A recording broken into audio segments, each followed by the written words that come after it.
عزیز، یه نکته که بعضی از دوستان ممکنه باش مواجه شده باشن تلمبار شدن تسکای توی مینفای باشه، مخصوصا این تسکای یوتیوبش.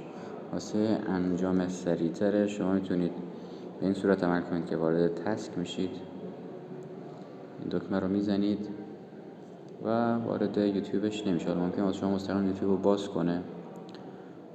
اینجا یه تایمر داره، میزنید عقب. اسم این تسکش رو یادتون بمونه، حالا مثلا یا چندمی بود. ما اولی رو زدیم work from، اینو بیخیال میشیم.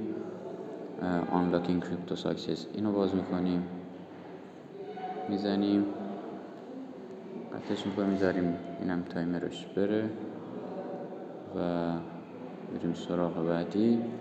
به همین طریق تا 5-6 تا 10 تا اینجوری میرید. بعد برمیگردیم به اولی، میبینید تایمرش تمام شده. تیکه حالا من اینا رو چیز کنم، بریم دوباره اولی اگر ببینیم. حالا تایمرش تمام نشده، یه 10 تایی که بریم پایین دیگه این 2 دقیقهش معمولا تموم میشه.